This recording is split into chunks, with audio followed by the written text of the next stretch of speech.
Amados, hoje nós vamos meditar em Jeremias, no capítulo 17, do versículo 1 ao versículo 11.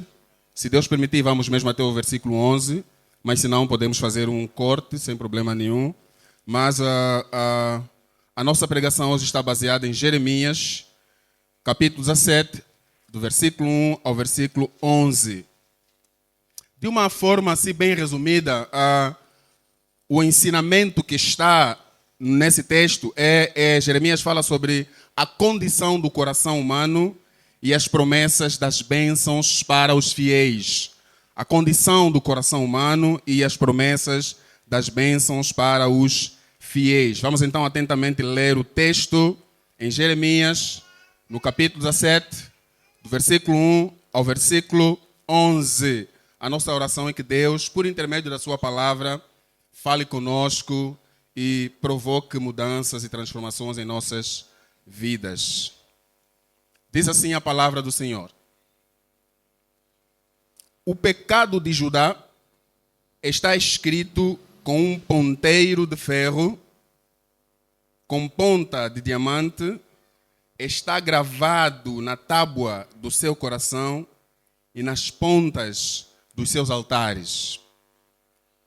Enquanto seus filhos se lembram dos seus altares e dos seus azerins junto às árvores frondosas, sobre os altos outeiros, nas montanhas, no campo aberto, a tua riqueza e todos os teus tesouros, dá-los-ei como despojo por causa do pecado em todos os teus termos.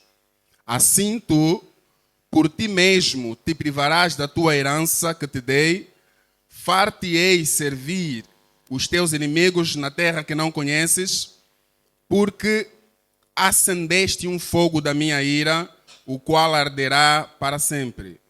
Assim diz o Senhor: maldito o varão que confia no homem e faz da carne o seu braço, e aparta o seu coração do Senhor. Pois é como a árvore ou o junípero no deserto, e não verá vir bem algum. Antes morará nos lugares secos do deserto, em terra salgada e inabitada. Bendito o varão que confia no Senhor e cuja esperança é o Senhor, porque é como a árvore plantada junto às águas, que estende as suas raízes para o ribeiro, e não receia quando vem o calor, mas a sua folha fica verde, e no ano da sequidão não se afadiga, nem deixa de dar fruto. Enganoso é o coração, mais do que todas as coisas, e perverso, quem o poderá conhecer? Eu, Senhor, esquadrinho a mente, eu provo o coração, e isso para dar a cada um segundo os seus caminhos e segundo o fruto das suas ações. Como a perdiz que ajunta pintainhos que não são do seu ninho, assim aquele que ajunta riquezas, mas não retamente no meio dos seus dias, as deixará e no seu fim se mostrará insensato. Palavra do Senhor. Então nós falaremos sobre a condição do coração humano e as promessas da bênção da parte de Deus. Oremos ao Senhor.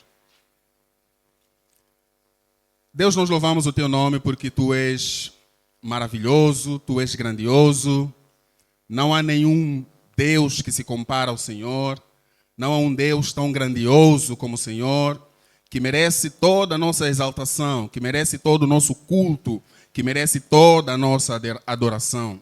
Pai, no nome do Senhor Jesus Cristo, nós queremos consagrar esse momento no trono da tua graça e pedir que o Senhor, através do Espírito Santo, fale aos nossos corações. Todos os domingos de manhã que nos congregamos na tua casa, nós temos uma expectativa. A expectativa é que o Senhor fale aos nossos corações e nós mudemos, meu Pai amado, mais um degrau na fé em Cristo Jesus. A expectativa é que através da palavra do Senhor nós sejamos desafiados nós sejamos, Senhor, santificados, nós sejamos purificados, nós cresçamos mais um passo até atingir a estatura do varão perfeito que é Jesus Cristo. Usa-nos, Senhor da glória, como instrumento nas tuas mãos, dá-nos a tua calma, a tua paz, para sermos mensageiros do Senhor para o coração e para a vida dos meus irmãos aqui presentes. Nós oramos e agradecemos no nome do Senhor Jesus Cristo. Amém?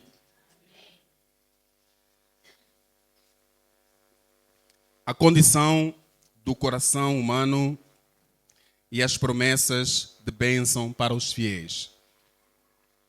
Amados, se nós olharmos para o texto, nós podemos extrair desse texto 3 verdades que o próprio Jeremias nos traz aqui nesse texto.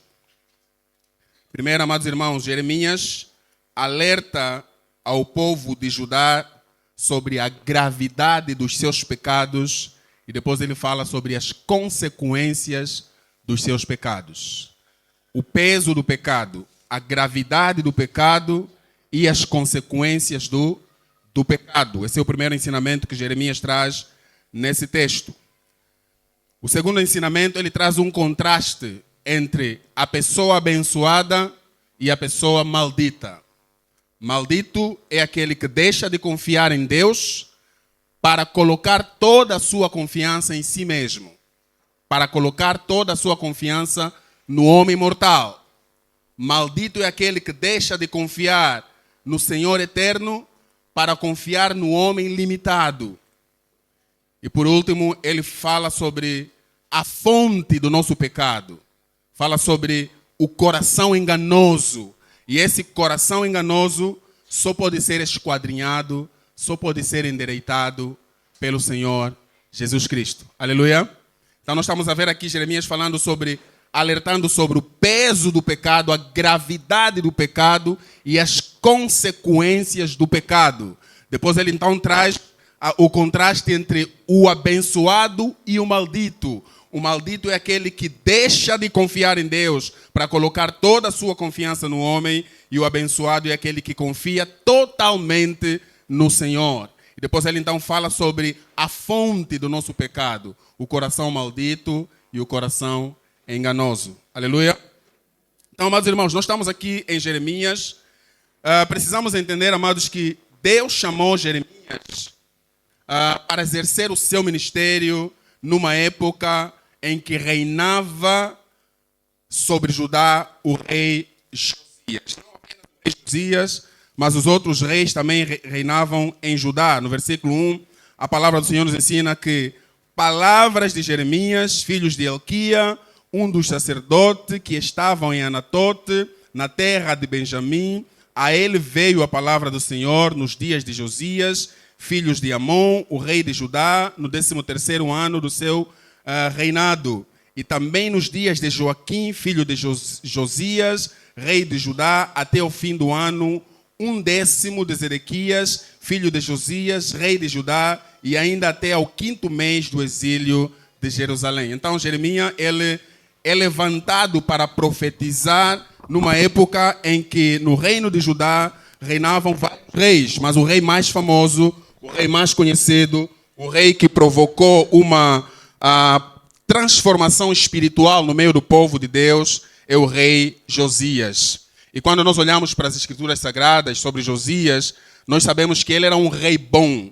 A Bíblia diz que ele era um rei piedoso, um rei que temia o Senhor. A Bíblia mostra também que em meio à profunda idolatria que tomou o povo de Deus, o rei Josias promoveu uma reforma, promoveu uma restauração espiritual entre o povo de Deus. Deus usou Josias para realizar um avivamento espiritual no meio do seu povo. Por isso é que Josias é chamado como o profeta reformador, o profeta que foi usado profundamente por Deus para trazer um reavivamento espiritual no meio do seu povo. Então o povo estava mergulhado na idolatria, o povo abandonou a aliança com Deus, o povo abandonou o concerto com Deus, e Josias, ele voltou a trazer novamente a palavra no meio do povo. Ele voltou a ler a lei de Deus para o povo. E Josias conduziu o povo ao arrependimento e a uma renovação da aliança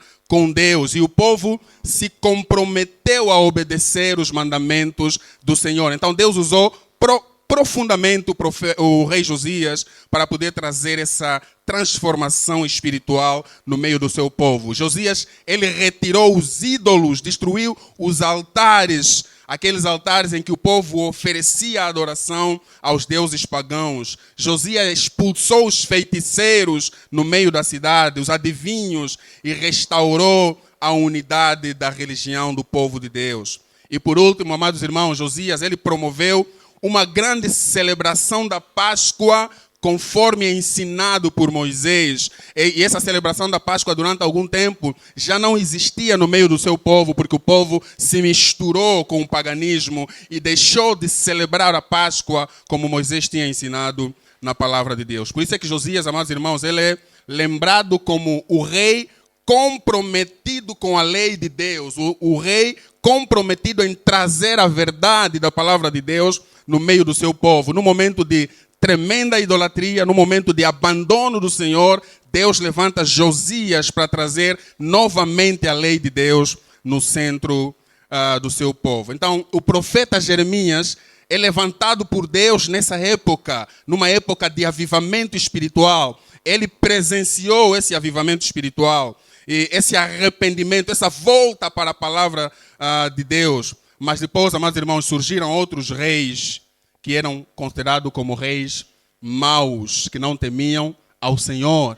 E nessa época em que os reis maus se levantaram, o povo de Deus voltou novamente ao pecado da idolatria. Então é nesse contexto que a palavra do Senhor vem a Jeremias para falar contra o pecado da idolatria do povo de Deus. A idolatria estava enraizada no coração do povo de Deus. Então Deus levanta o profeta para falar contra a idolatria, contra o pecado, contra o abandono da palavra de Deus no meio do seu povo. Deus exige que a palavra de Deus possa ser restaurada no meio do seu povo, mas o povo teimosamente, deliberadamente decidem não cumprir a vontade de Deus que está clara na sua palavra. Aleluia.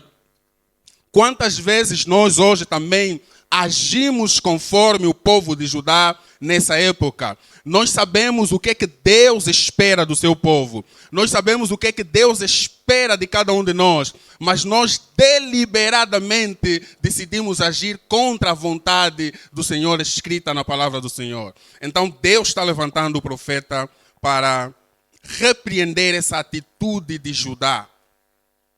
Então, dos versículos 1 ao versículo 4, como nós já dissemos, Jeremias alerta este povo sobre a gravidade dos seus pecados.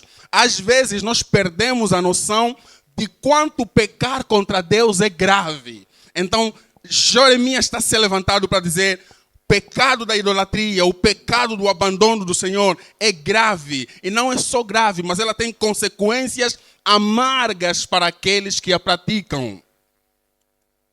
Nós estamos a ver aí o versículo 1, que diz: o pecado de Judá está escrito com um ponteiro de ferro e com um diamante pontiagudo gravado na tábua dos seus corações e nas pontas dos seus altares. O diagnóstico que Jeremias traz é um diagnóstico aterrador. Eles não estavam apenas a pecar, mas eles estavam a se afeiçoar ao pecado deles. Eles estavam a deixar que o pecado exercesse uma marca profunda no seu estilo de viver. Então essas palavras exageradas, se assim podemos dizer, é para mostrar quão grave, quão pesados eram os pecados desse povo. O profeta usa uma imagem muito poderosa, que é essa imagem que está aqui no versículo 1. Amados, antigamente cravavam-se algumas escritas nas superfícies duras, como pedra, como madeira, e era difícil apagar, era difícil remover o que estava escrito nessas superfícies duras. Jeremias, então, ele está a dizer que o pecado de Judá, ele está enraizado. Eles se desviaram de tal forma que essa idolatria estava gravada na tábua dos seus corações. A palavra de Deus nos ensina que o que deve estar gravado na tábua do nosso coração é a palavra de Deus. Mas no meio de Judá, o que estava gravado na tábua dos seus corações é o pecado da idolatria. Assim, e ele está dizendo, assim como é difícil remover aquilo que está escrito numa superfície dura, o pecado deles também é tão profundo que são quase impossíveis de serem removidos. Só mesmo pela intervenção da graça e do poder do nosso Senhor Jesus Cristo. Aleluia. Só pela graça, só pelo poder, só pela ação do Espírito Santo é que esse pecado pode ser removido do coração de Judá. Só através da ação do Espírito Santo é que alguns pecados podem ser removidos da nossa vida. Há pecados que se enraizam de tal forma que nós não conseguimos lidar com ele. Só a ação graciosa de Deus pode agir para que nós sejamos limpos e restaurados dos nossos pecados. Aleluia. Amados, nós não devemos encarar o pecado como algo leviano. Nós não devemos encarar o pecado como algo básico. Algumas pessoas pecam e dizem, isso é básico, Deus vai me perdoar. Nós não podemos encarar o pecado dessa forma, porque o nosso Deus é santo. E pecar contra Deus é pecar contra a santidade, contra a grandeza do nosso Deus. Amados, existem cristãos sinceros que vivem lutando profundamente contra um pecado, porque eles têm dado brechas para essas atitudes, para esses comportamentos, para essas escolhas pecaminosas. E às vezes as pessoas estão tão mergulhadas nesse pecado que eles lutam contra esse pecado. O pecado é algo sério e ele pode estar enraizado na natureza humana e ele pode se tornar parte de quem somos, a menos que busquemos a graça e o perdão de Deus por meio de Jesus Cristo. Aquele, como João disse, Jesus Cristo é o Cordeiro de Deus que tira o pecado do mundo. Ao menos que nós nos aproximemos daquele que tem poder para nos limpar das nossas culpas, para nos limpar dos nossos pecados, o pecado permanece enraizado nos nossos corações. Amados, é preciso lembrar que já não somos mais escravos do pecado, mas temos que ter cuidado. Aleluia. Nós que somos salvos, já não somos mais escravos do pecado, mas precisamos ter cuidado. Porque pertencer a Cristo não nos isenta de cair. Pertencer a Cristo não nos isenta de tropeçar. Por isso é que nós precisamos ter cuidado quando nós vivemos no nosso dia a dia. Porque ainda estamos convivendo com a presença do pecado. Nós ainda estamos convivendo com a tendência que nos afasta da presença de Deus. Por isso é que nós precisamos ter cuidado na nossa maneira de viver. Já somos salvos. Nós estamos sendo santificados, mas ainda não fomos glorificados. Por isso, todos nós, amados irmãos, pastores, diáconos, adolescentes, jovens, nós precisamos ter cuidado com o pecado. Precisamos ter cuidado e saber que só vencemos o pecado com a força que vem do alto. Aleluia. Nunca te sintas poderoso o suficiente para vencer o pecado. A força para vencer o pecado vem do alto. A força para vencer essa tendência maligna para pecar contra Deus vem do alto. Depois de falar sobre a gravidade do pecado, o profeta agora vai falar então sobre, nos versículos 3 e 4, ele vai falar agora sobre as consequências da desobediência, as consequências de se afastar do concerto do Senhor, as consequências de abandonar a aliança com Deus, as consequências de ignorar a palavra do Senhor e agir conforme o nosso próprio coração. Ele vai falar sobre essas consequências. Versículo 2 até 4. Seus filhos se lembram dos seus altares, dos seus postes ídolos, junto às árvores frondosas, sobre os altos outeiros, ao monte de campo, os teus bens e todos os teus tesouros darei por presa, como também os teus altares por causa do pecado em todos os teus territórios. Assim por ti mesmo te privará da tua herança que te dei.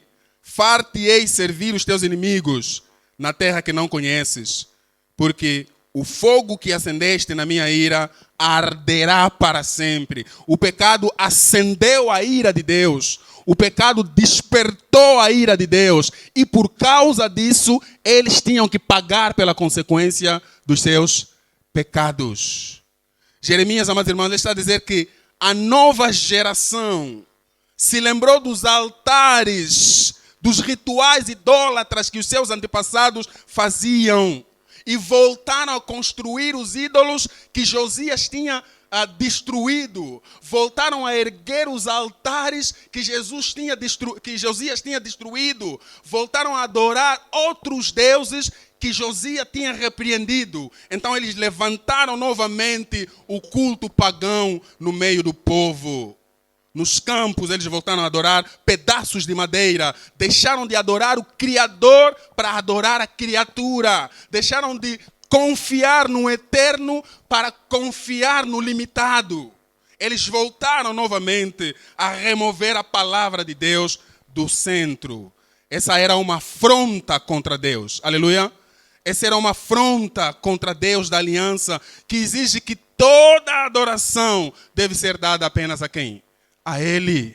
O povo estava afrontando o Deus do pacto. Este que Moisés ensina, amados irmãos, em Êxodo capítulo 20. A adoração deve ser exclusiva a Deus. Mas eles estavam repartir a adoração com ídolos que nada tinham a ver com Deus. Eles estavam priorizar pedaços de madeira em vez de se render ao eterno e poderoso Deus. E eles, dessa forma, estavam afrontando contra Deus.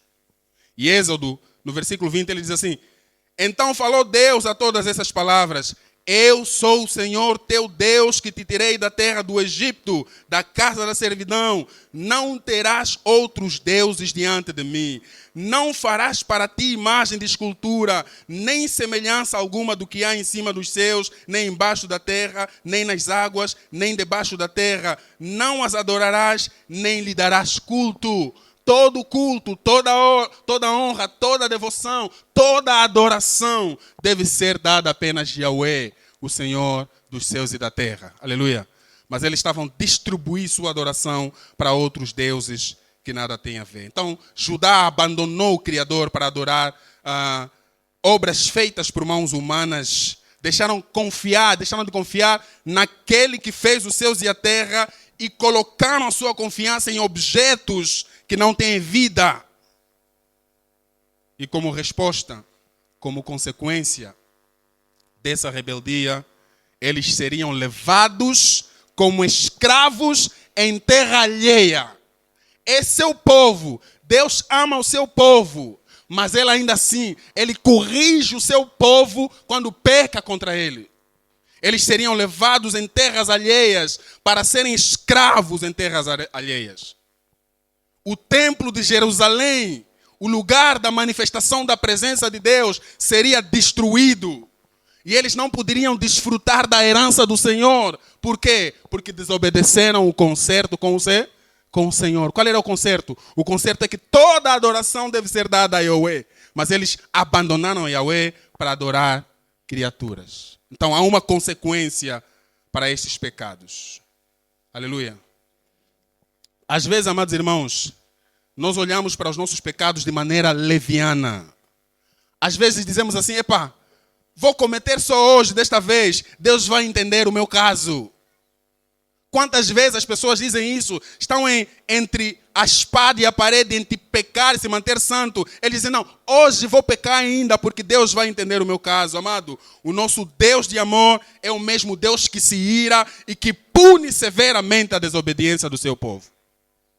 Aquele Deus que demonstra amor e compaixão, ao mesmo tempo é o Deus de justiça que pune severamente. Porque quando nós levantamos a ira de Deus, Ele pune os nossos pecados.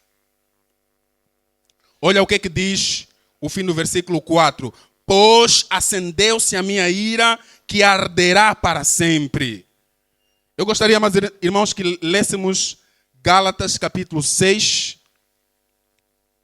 Eu vou procurar, mas se um irmão encontrar, por favor, ajuda-me a fazer a leitura. Gálatas capítulo 6, do versículo 7 ao versículo 8. O que diz a palavra do Senhor? Pode ler em voz alta?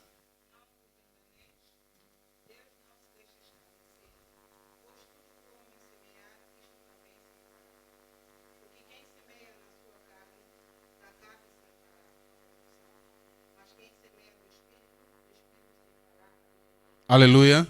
Deus não se deixa enganar. Ele pune o pecado no meio do seu povo. Deus perdoa, amados irmãos, os que verdadeiramente se entregam, se arrependem.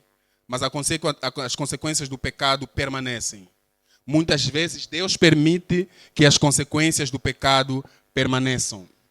E muitas vezes essas consequências têm um sabor amargo, doloroso. Muitas pessoas pensam que depois de se converterem, as consequências do pecado são apagadas. Mas a verdade é que, mesmo depois de salvos, ainda assim teremos de conviver com muitas das consequências das nossas desobediências. Aleluia. Mesmo depois de regenerados, salvos, mesmo depois de lavados pelo sangue do Cordeiro, nós ainda poderemos sofrer pelas consequências das nossas más escolhas. Amado, vamos trazer o exemplo de alguém que assassinou. Ele assassinou e ele foi levado para a cadeia. Ele pagou uma pena de 24 ou 25 anos de prisão. Mas na cadeia ele se converteu. Ele nasceu de novo. Ele se tornou uma nova criatura. Ele agora é filho de Deus. O Senhor vai perdoar ele dos seus pecados. O Senhor vai dar a ele uma nova identidade. Mas ainda assim, ele terá que cumprir os 24 ou 25 anos aonde? Na cadeia. Aleluia. Ele vai ter que cumprir os 25 ou 24 anos na cadeia. Imagina, meus irmãos, uma jovem que viveu de forma desordenada, interrompeu muitas gestações e por causa disso, os médicos tiveram que remover o útero dela e depois ela se converteu a Cristo. Deus a aceitou, Deus a lavou com o sangue de Cristo, Deus fez com que ela se tornasse membro do corpo de Cristo. Deus perdoa, mas ela terá que conviver com a realidade de não poder mais dar à luz.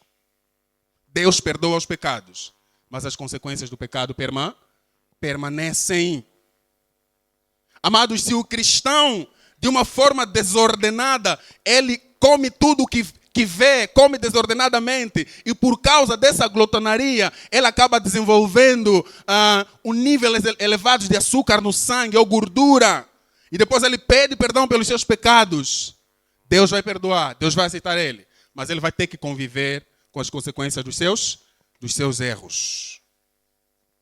E como nós dissemos, as consequências do pecado às vezes são amargas, mas existe um consolo na palavra do Senhor.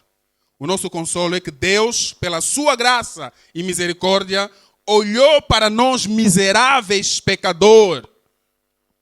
Ele olhou para nós miseráveis pecadores. Ele enviou o seu Filho ao mundo por nós. Ele nos reconciliou consigo. Ele perdoou os nossos pecados. Ele nos deu a esperança de que as consequências do nosso pecado um dia terão fim. A palavra de Deus diz em Apocalipse 21:6 que lá já não haverá dor, não haverá morte. O nosso corpo será transformado. Muitas das consequências nós pagaremos aqui, mas em Cristo essas consequências são apagadas. Aleluia.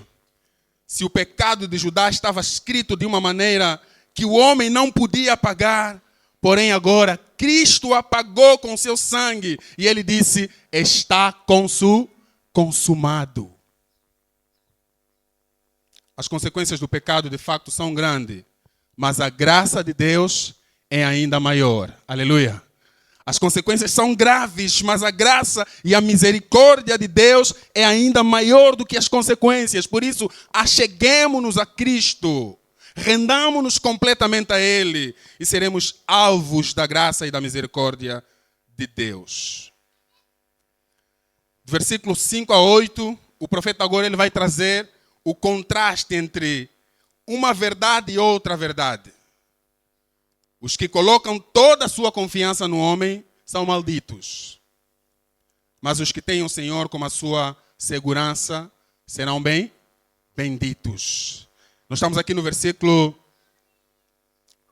5, diz a palavra do Senhor: assim diz o Senhor: maldito o homem que confia no homem e faz da carne mortal o seu braço e aparta o seu coração do Senhor, porque será como árvore, arbusto solitário no deserto e não verá quando vier o bem. Antes morará nos lugares secos do deserto, na terra seca e inabitável.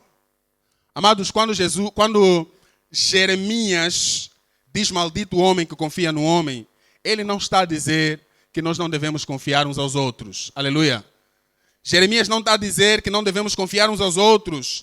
Jeremias não está a dizer que os nossos relacionamentos devem ser superficiais porque eu tenho que ter medo das pessoas. Ele não está a dizer que devemos deixar de confiar nas pessoas. Não é este o ensinamento da palavra do Senhor. O que Jeremias está a dizer aqui é: maldito o homem que deixa de confiar no Senhor para colocar toda a sua confiança no homem.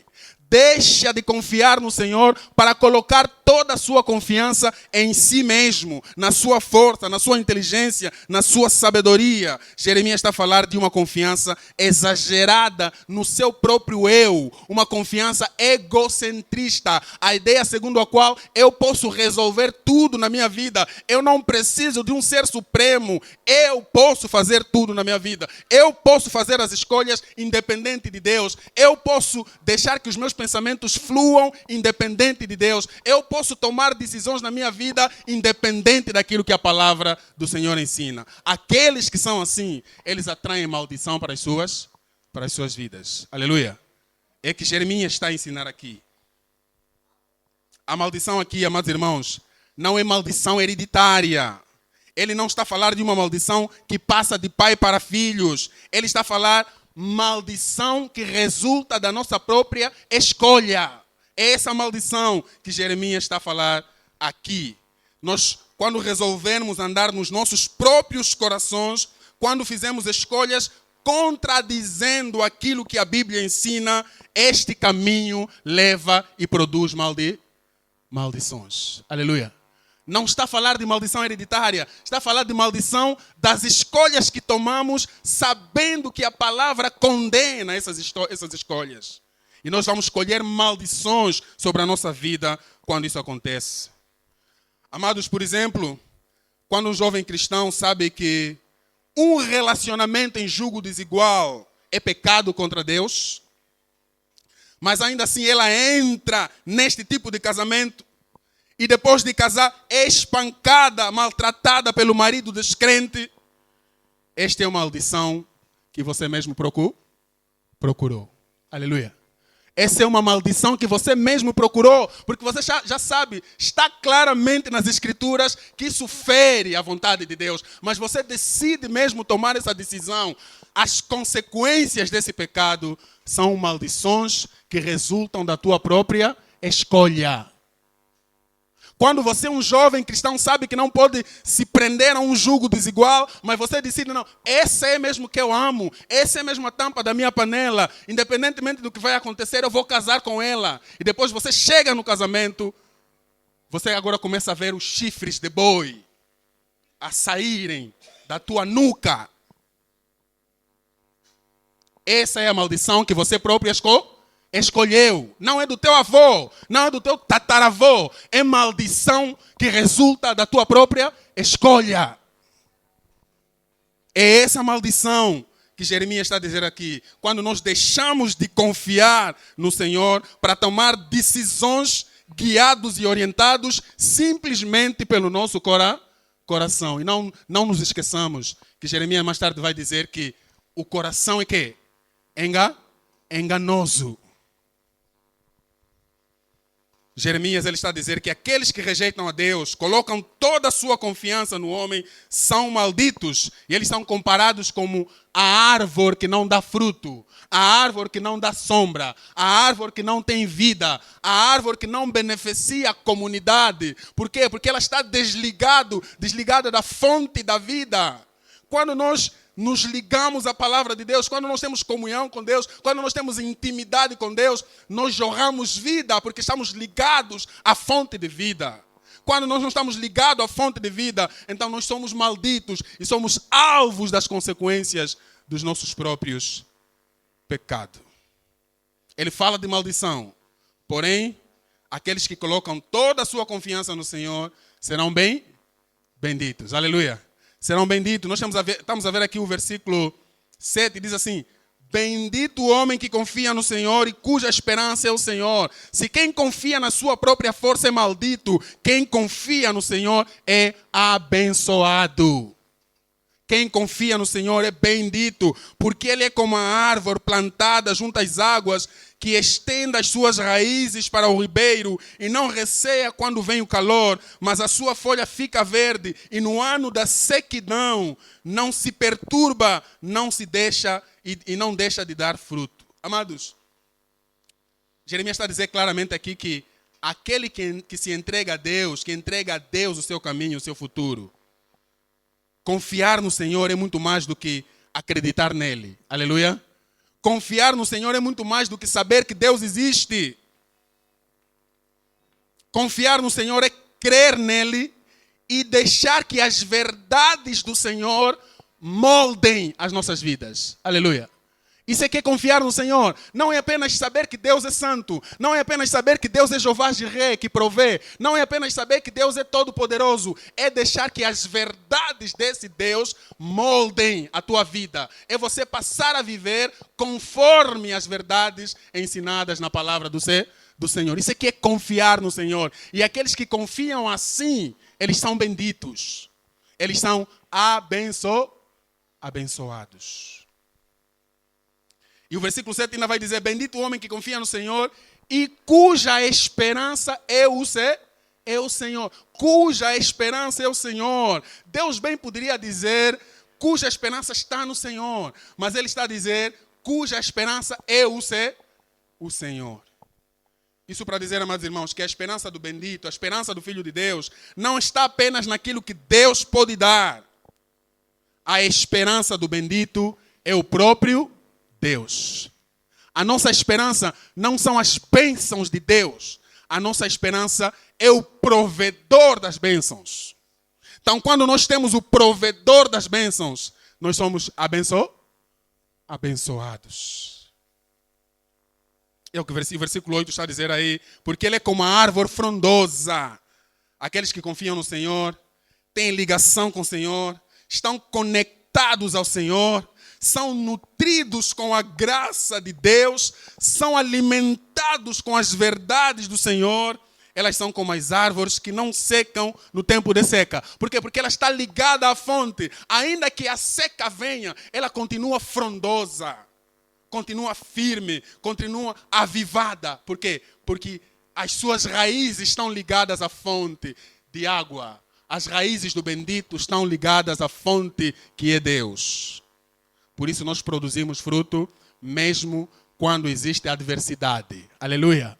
Por isso é que nós louvamos a Deus mesmo quando não há razão para louvar a Deus. Por isso é que nós exaltamos a Deus, nós louvamos ao Eterno mesmo quando todas as coisas à nossa volta não vão bem. Por quê? Porque as circunstâncias não definem o meu amor por Deus. Por quê? Porque eu estou ligado à fonte. E todos os dias eu sou nutrido pela vida que vem de Deus. Aleluia. Todos os dias eu sou nutrido pela vida que vem de Deus. Amados, a vida às vezes parece muito incerta, muito confusa. Muitas vezes nós não conseguimos vislumbrar as coisas boas à nossa volta. Mas nós podemos encontrar bênção e estabilidade se escolhermos confiar no Senhor. Aleluia. Nós podemos encontrar se nós escolhermos confiar no Senhor. É bendito aquele que confia no Deus da aliança. É bendito aquele que confia em Yahweh. A quem tens confiado? No Senhor ou em ti mesmo? No Senhor ou nos teus bens? No Senhor ou na tua inteligência? No Senhor ou na tua sabedoria? Os benditos são aqueles que confiam no Senhor. Aleluia.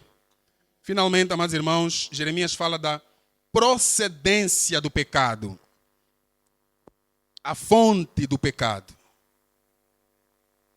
Versículo 9 está a dizer assim: enganoso é o coração mais do que todas as coisas, desesperadamente corrupto, quem o conhecerá? Está a falar sobre a fonte do pecado. O coração na Bíblia, amados irmãos, é o centro das nossas emoções. O coração na Bíblia é o centro dos nossos sentimentos. O coração na Bíblia é o centro das nossas emoções. Por isso, aquele que é crente, ele deve submeter os seus sentimentos debaixo da vontade de quem? Se você não submeter o teu sentimento, as tuas emoções, os teus desejos, as tuas vontades debaixo da vontade do Senhor, você vai pecar muito, você vai se magoar muito, porque o coração é enganoso. A nossa inclinação pecaminosa nos leva, na maior parte das vezes, a desviar-se da vontade de Deus. E quando nós desviamos da vontade de Deus, não só pecamos contra Deus, pecamos contra o próximo e pecamos contra nós mesmos. Por isso nós precisamos submeter, deixar que Deus esquadrinhe nosso coração. Não diga assim, não caia nessa, não. Eu vou fazer conforme o coração me mandar. O coração vai te mandar pecar contra Deus. Submeta o teu sentimento debaixo da vontade do Senhor, cuja sua vontade é boa, perfeita e agradável. Pode não parecer boa no princípio, mas a vontade do Senhor é boa, perfeita e agradável.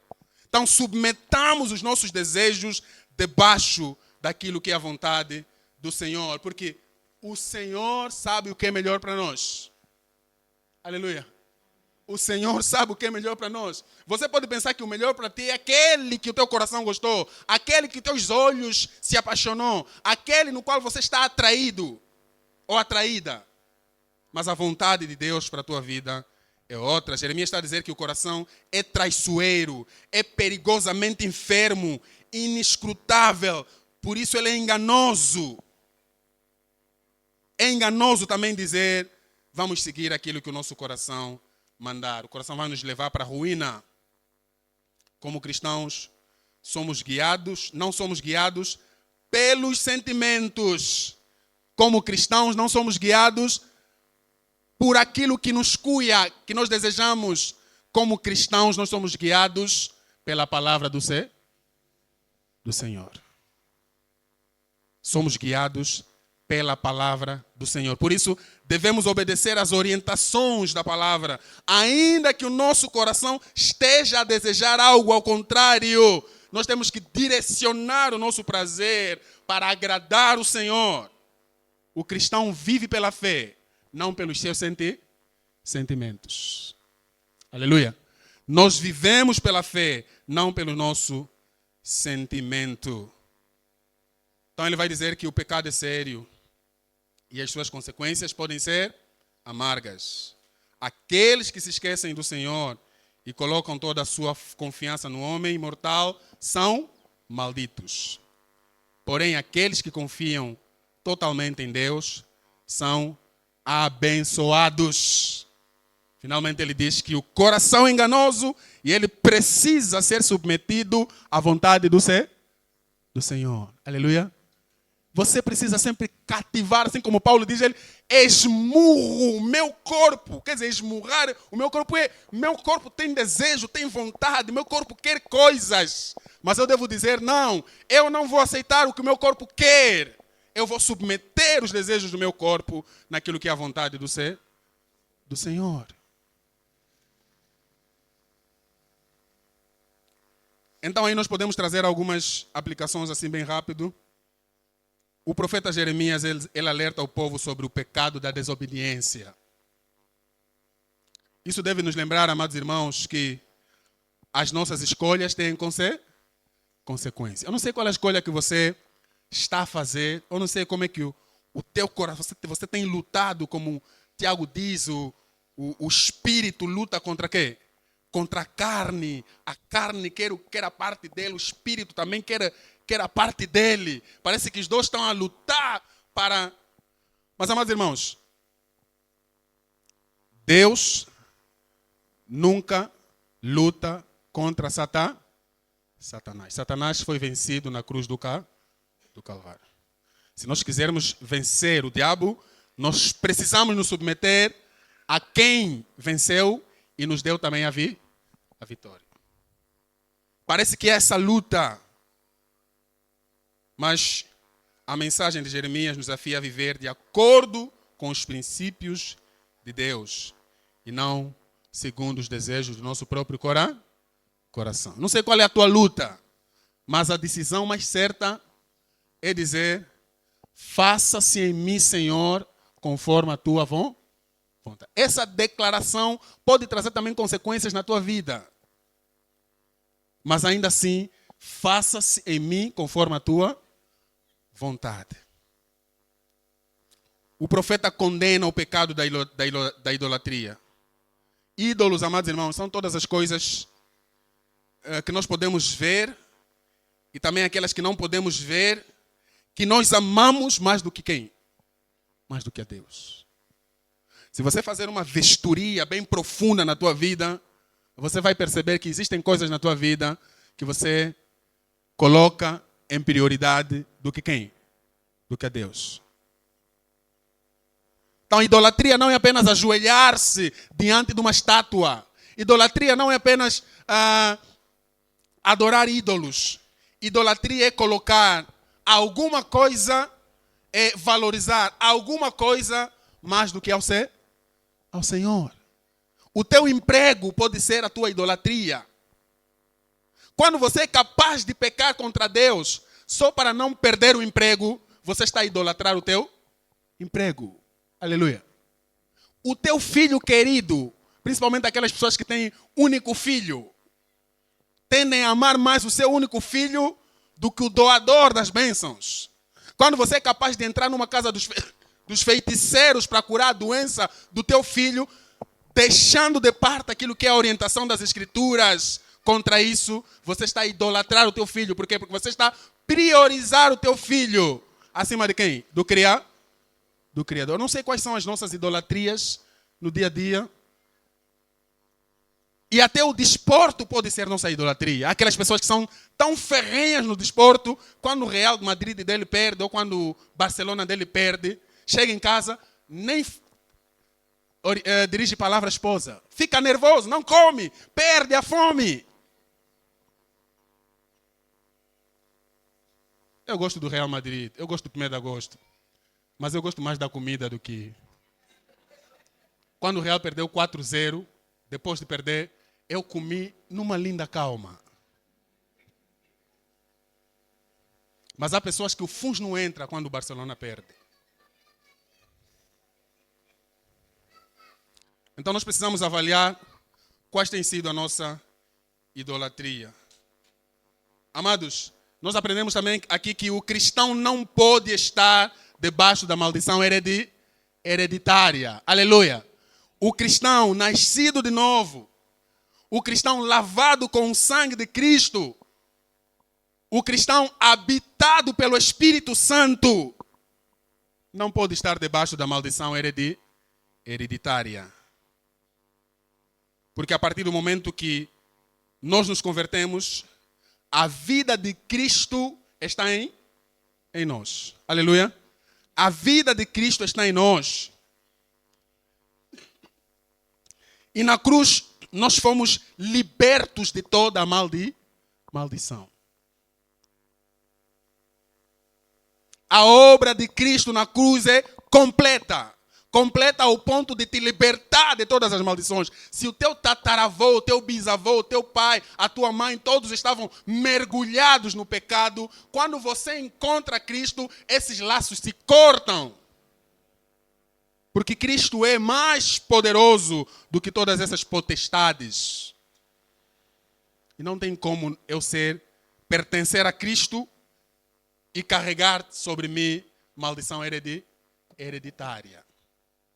Eu gostaria que alguém lesse Gálatas, capítulo 3, versículo 3 a 14.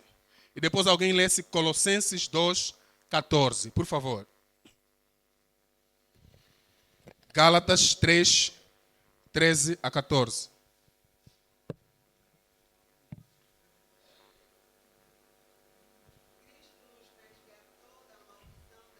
Amém. Está escrito: maldito todo aquele que for pendurado no madeiro. Amém. Cristo se fez maldito no nosso lugar para que nós fôssemos livres de toda maldição. Aleluia. Ele se fez maldito. A morte dele foi substitutiva. Aquilo que estava reservado para nós, Cristo acolheu sobre si. E toda a maldição foi removida na cruz do Calvário. Então não é possível eu pertencer a Cristo e estar debaixo da maldição hereditária. Porque em Cristo nós somos completamente livres. Aleluia. Completamente livres. Colossenses 2,14.